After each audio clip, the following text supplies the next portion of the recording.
Maswera sei muri Zimbabwe, welcome to our channel. Apa tinokupainawo dzinenge dzichiitika mativi mana enyika yedu yeZimbabwe. Tichingoti kana kari kekutanga kukwira pane ino channel, please don't forget to subscribe.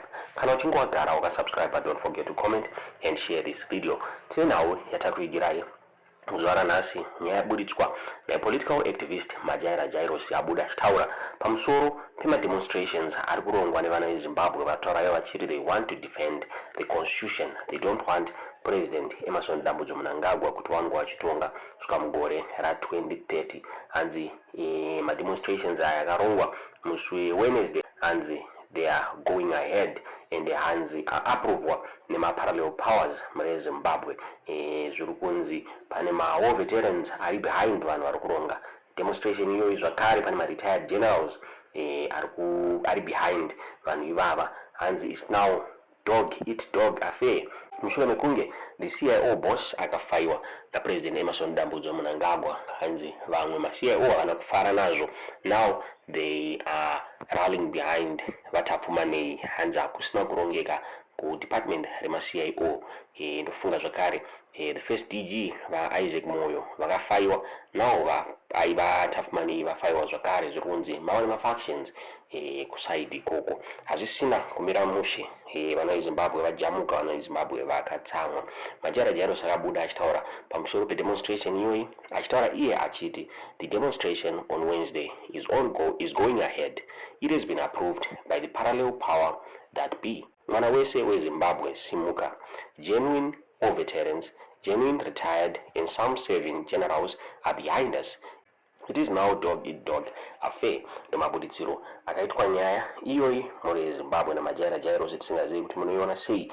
Ndofunga bato reZAPU rakabuda zvakare richitaura iro richiti they are going to get ma-streets kana vanhu veZANU-PF vakaramba vachipusha this cab 3 muri Zimbabwe. Tisingazivi kuti munoiona sei nyaya iyi. Tiudzei zvamuri kufunga mucomment section kuti demo iyi ichabudirira here kana kuti vanhu ava vari kupusha vachitaura vachiti mabusinesses ngaapause their operations Wednesday kuti ma-citizens allow their constitutional right muri Zimbabwe to demonstrate peacefully.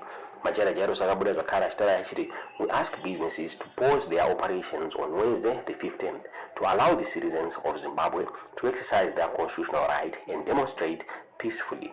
ZANU-PF supporters and members of the general public have a march on this day. Ndonyaya yaburitswa muri Zimbabwe. Iri zvakare vanhu veZANU-PF vane macho yavo yavarongawo, so panogona kusapera mushe, zvinogona kusapera mushe ipapo. ZANU-PF iri kumachawo zvakare, vanokopoza bato reZANU-PF vachimachawo zvakare. Tiudzei zvamuri kufunga mucomment section kuti zvinopera mushe here kana kuti. Mangwanani akanaka vanhu veZimbabwe. Ndofara kusangana nemi mukati mezuva ranhasi. Zita rangu ndi Honorable Katsaya. Inguva yatinove netariro kunyange iri nguva yakaoma, nokuti we are meeting today after a few days from our commander Nokisiwero's last presser, his last message, which was loaded very, very well. Tiri kusanganawo zvakare mushure mekunge Jesse Majome adzingwa basa kuZimbabwe Human Rights Commission nekuda kwokuti anga apa muono uri kupesana neshuviro netariro dzehurumende yavaMnangagwa dzekuti cable 3 risave nevanhu vanopokana kana kupesana naro kusvikira rave mutemo nemurayiro mukati menyika yeZimbabwe.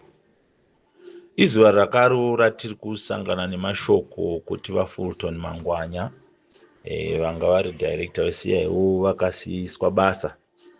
Yes, I've seen some press statement stemmed from the government to that effect. But of course it's a concern because you see tikangove nema civil servants anosenza at the expense of the president vasina protection pamabasa avo kunze kwekungoti protection yavo ndeyekuita align with the regime, whether zviri kurongwa hazvina maturo kana kuti hazvina kwazvinoendesa nyika mberi, then we've got a serious challenge in our society, in our country. Nokuti these jobs, whether ndedze-security kana kuti chii, should be professional jobs dzine ma-appointments ane ma-professional credentials. But where people are employed or you've got their employment contracts at the expense of the executive, then hapasina oversight kana intelligence inenge iri focused nekuprotecta ma-interests enyika, pakuti ukangotaura zvinopesana kuti this is a security threat, kureva kuti graft raita sei rapera.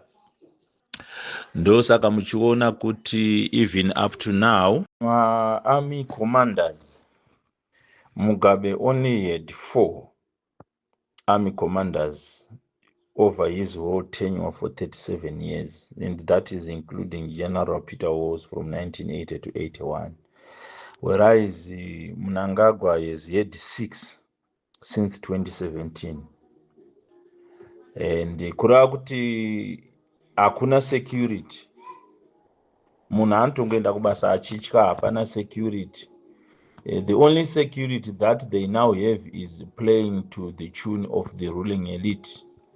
If you don't, it means kuti basa rinopera, sezvatakangoona zvichiitika kuna Jesse Majome. Her report was well balanced and well articulated. She raised pertinent issues of concern to the plight of Zimbabwe as a nation with regards to CAB 3. But the end result was that she is now out of employment.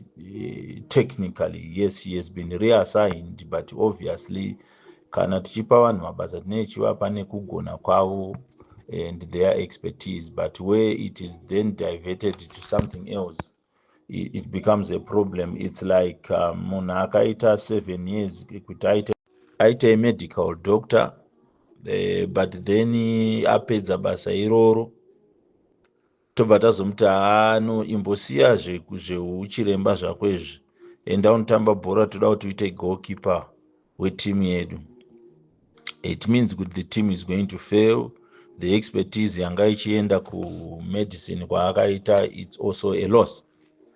So faced with this scenario now, we have got 2 situations dzevanhu vari kuseva mucivil service. One, vamwe vavo might want to protect the interests of the nation and the people at large, but most might be cornered to think about their own lives. Maybe vane vauta samapackage avari kuwana, mapotential ekuti vana vawane mabasa through ma-connections and stuff, and then they would protect the status quo. It needs real men, amadodha sibili, real women, I don't know how I would put it in Ndebele, to stand up and be counted amongst this deteriorating situation. And unfortunately, the real men and women are those that sacrifice to go to the liberation struggle. Ndosaka muri kuona kuti the late Comrade Geza is to rise again even after he have survived the bombs and bullets of Ian Smith, just like Comrade Knox Chiwero have stepped in to continue the revolution ya Comrade Geza to its ultimate conclusion, which we hope will be a conclusion of happiness for the nation of Zimbabwe and the people of Zimbabwe at large. Anyway, we don't denigrate the regime, but you see, when things are not going in order or according to plan, obviously they have got to people who should stand up to say, no, this direction haisi real, and we are heading to the doldrums. For a start, if there was any man who was given the best opportunity to heal the nation and reunite the people of Zimbabwe, it was President Emmerson Dambudzo Mnangagwa. And Before I come to that, I would like to applaud Comrade Knox Chivero for two things that he mentioned in his statement.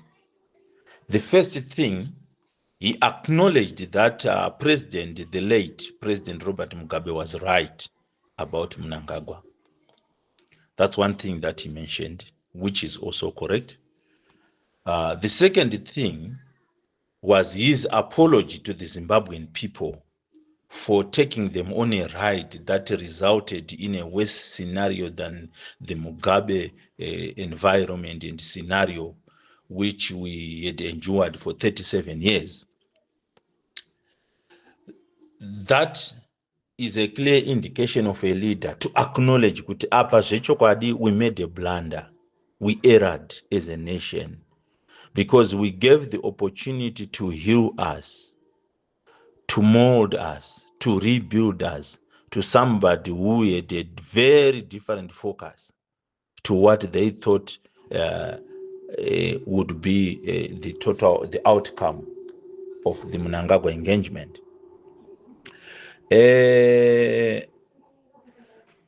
Zimbabwe had suffered political murders, corruption, thefts, political disappearances, every horrible thing since 1980, Gukura Hundi era, still unanswered, unhealed, not compensated for, dilly-dallying. We now have vana vevana, and maybe dzimwe family dzakatoita perish totally, hakuna kuzombowanika futi munhu wedzinza iroro, ingori mhuri yaizikanwa kunzi yanga iri papa, but they all perished. We need healing on all that, and we did put that burden on the wrong person, on the person who never thought how important it was to move the nation in the same direction. Ndo zvinoita kuti vamwe vedu kunyangwe tiri kachana nekumusha, we still believe kuti mashoko aitaurwa navaMnangagwa mushure mekunge vatora chigaro cheupresident vachipinda papawa anga ari mashoko pamwe ekuturukirwa kana kuti ekuudzwa kunzi taurai zvekuti kana kuti dai maita zvekuti, ndokunyebera kunge vanoda kuzviita asi vasingade semuenzaniso. VaMnangagwa vachipinda papresidency vakataura kuti he will be a listening president. Vakataura kuti the voice of the people is the voice of God. Vakataura ivo kuti he is as soft as wool. Mashoko iwayo vamwe taane mufungo kana muono wekuti zvichida pamwe mashoko avaigara pasi nevanhu vakaita sana Chiwenga vachionesana kuti wangu kana wazopinda pachigaro uri kufanira kuti uite zvakati nezvakati nezvakati.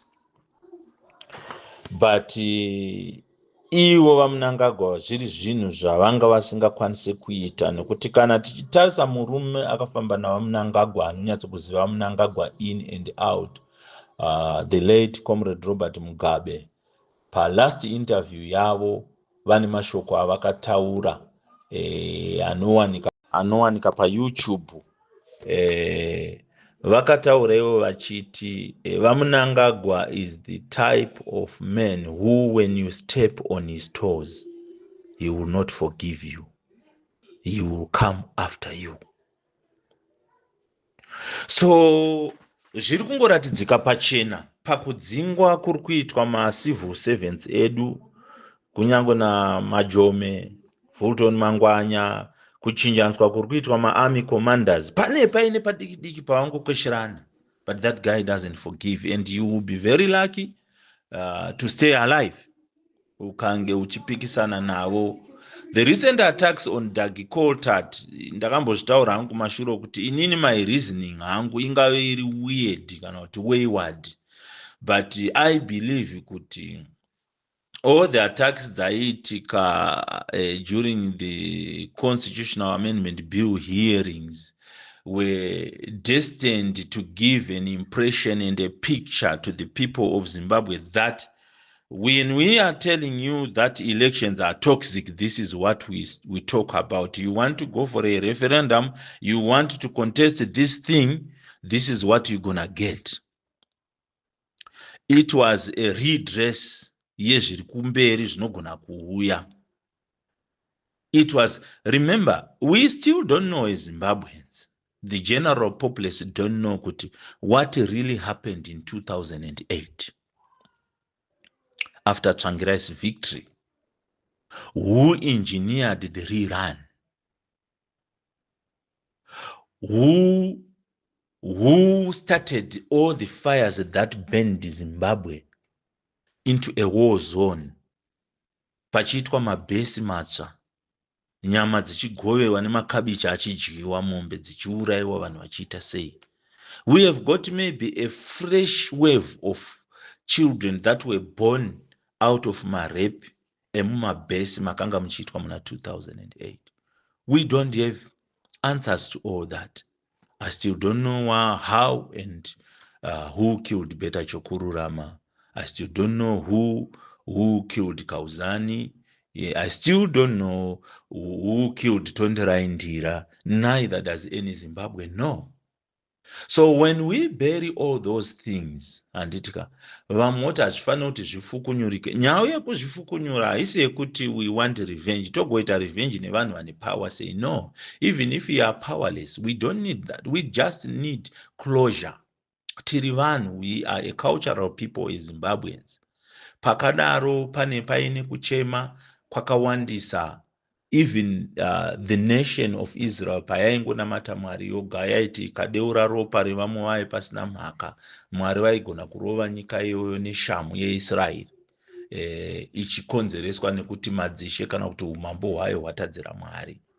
So we need a national healing process, but the national healing process cannot be started nema perpetrators, because they are always afraid will people really forgive us? Will we move forward? We had heinous crimes committed in South Africa, and after Nelson Mandela came to power in 1994, they had a Truth and Reconciliation Commission in 1996 that had to bring to open whatever crimes were perpetrated during the apartheid regime, and those that came forward to say this is what we did and this is how we were commanded to do this, they were forgiven and we move forward. Shall we destroy our nation just because we are afraid of the past? We are afraid of the skeletons being brought out of the cupboard. Shall we keep on piling more skeletons into the cupboards just because we are scared of opening them and removing those skeletons that are already there? What if the cupboards becomes filled with those skeletons and they overflow out of the cupboards one day? What's going to happen? It is time to heal Zimbabwe, but there is no way Zimbabwe is going to be healed when we know, just like as Comrade Knox Chiwera alluded to, we know that the reason behind all this amendment bill is to protect the ill-gotten loot, to protect the excesses of power, trying to entrench power in one man, such that Zimbabwe cannot even turn left or right, but it is directed by the direction of an individual. Make no mistake, the world has seen a lot of people, a lot of dictators, but they've all perished.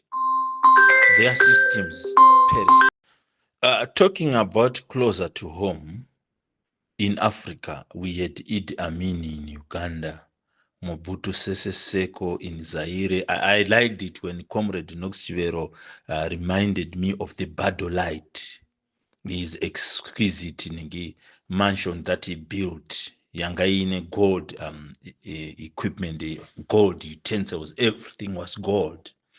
Robert Mugabe, the predecessor of Mnangagwa, Jean Bidel Bokassa, Central African Republic, Mengistu Haile Mariam, Ethiopia, Sani Abacha of Nigeria.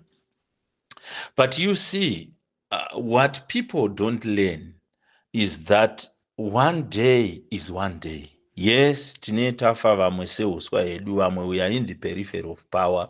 We might not even smell it. We don't mind. All we want is a functional Zimbabwe.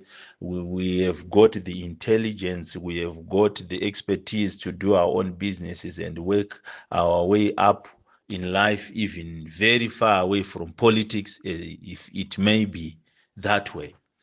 But you find kuti people easily forget that no rulership has exceeded or outlived the power of the people. It's unfortunate kuti vamwe tinoita kuona zvimwe asi ndo zvinotenge zviripo kuti, but look here, this extension to 2030 mukaona silence yaiti kana tagwirei, pakamboiti kanoizi tagwirei tungwarara chichi. So I believe kuti ED is playing all these people around. Why? Because he's grooming his own sons to take over Zimbabwe with Sean and Mnangagwa Jr. All in the ministries, the government. Obviously, he is grooming his own boys to take over Zimbabwe.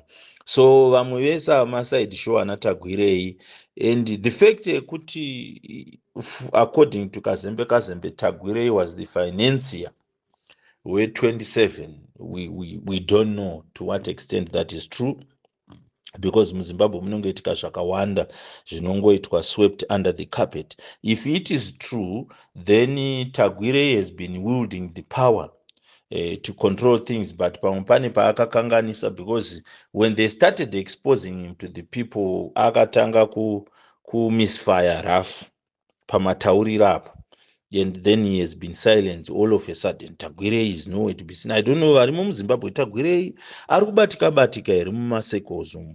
Is he still as influential as he was, kana kuti his influence has been watered down?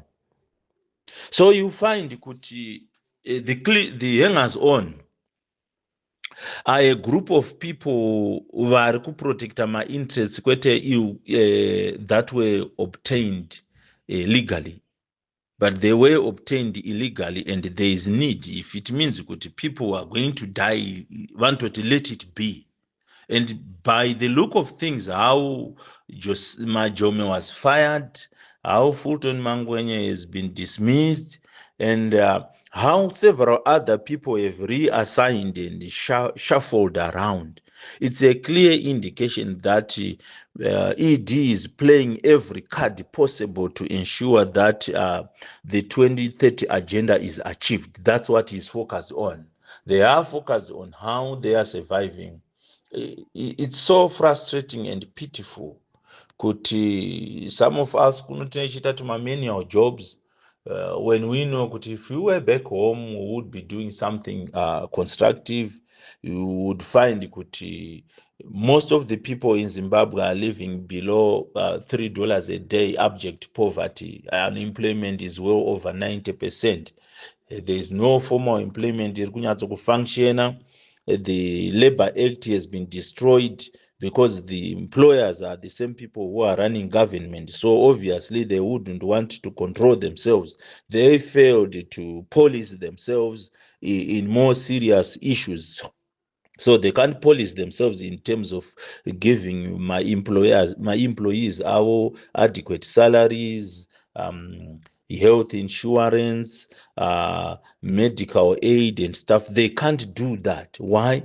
Because even the civil servants, the people's servants, they are suffering. They don't have anything. The teachers, the nurses, the doctors, the soldiers, the prison service, the police, everyone. I'm made to understand kuti kwatione macartels epolice vanopota vachikollecta mari mumakombi ega ega. Everyday kombi inotonyorwa pasi kunzi yabhadhara chebasa. Mari iyo is being channeled kusvika yasvika nekumashefu epolice. And that's how those people are surviving. If you want to stop all that, Zimbabweans, you have got a Goliath of a fight ahead of you. It's a gigantic fight to stop level of corruption in Zimbabwe kuti rimiswe right now, because the powers that you'll be fighting against the common man the fighting yawinayo common men paground apa yakaipa. But we have to stand tall and firm. Just like our forefathers died in the 1890s Chimurenga, just like our forefathers died in the second Chimurenga, some still have got to shed their blood in order to save this nation. Because Zimbabwe has got to survive this. If we don't survive this, I tell you, I'm not a prophet, but Zimbabwe will be another Somalia in Africa. Because we are damn rich as a nation. And a rich nation, my capitalists will always try and take advantage. Look how the Chinese are doing to us, what they are doing to us, how they are ill-treating our kith and kin, how they are ill-treating our brothers and sisters. Shandira, they are overworked, they are underpaid, pana environmental checks, vamwe vanosenza mekuti vanofanira kunwa mukaka every day, hakuna chinouya. People end up dying. Waenda kuchipatara kwacho hakuna mishonga, there is nothing. The nurse wacho aripo ipapo is not motivated, haana kana thermometer yekuti atestise temperature, and is a demotivated nurse. At the end of the day, they just watch you. It's not my problem, it's the government. So fellow Zimbabweans, brothers and sisters, just like our commander said, Knox Chiwero, we have a fight that needs unity. We have a fight that needs unity. In as much as we from the opposition trenches were denied victory in 2008, in 2018, and 2023, we cannot cling on to that. We cannot hold on to that. It is time that we find each other with fellow comrades that are coming from ZANU-PF, our war liberators who are genuine. Vanhu vakaendera kuhondo nyika yeZimbabwe, vasina kuendera to kotow other people's direction, vasina kuendera kuti vagopota vachipfugama vachiti chef. People who know that the masses are the chef. Let's unite together and stand firm, even in the face of a whirlwind, even in the face of a tornado, even in the face of a hurricane. Let's stand firm and unite and march as a people peacefully. We don't want to destroy Zimbabwe. I remember during the liberation struggle, my comrades vaitotiudza kuti musaparadze madhibhi emombe, zvikoro hazviparadzwe naivo. They were told that. So we would then have to follow that, because vaiziva kuti after 1980 mombe dzedu dzichada kudhibha, vana vachada kuenda kuzvikoro. Napanozve, we don't need to destroy infrastructure because of humans that are here one day, tomorrow they are not there, even by natural causes. We have to stand firm and tall and defend the spirit and soul of Zimbabwe. Thank you.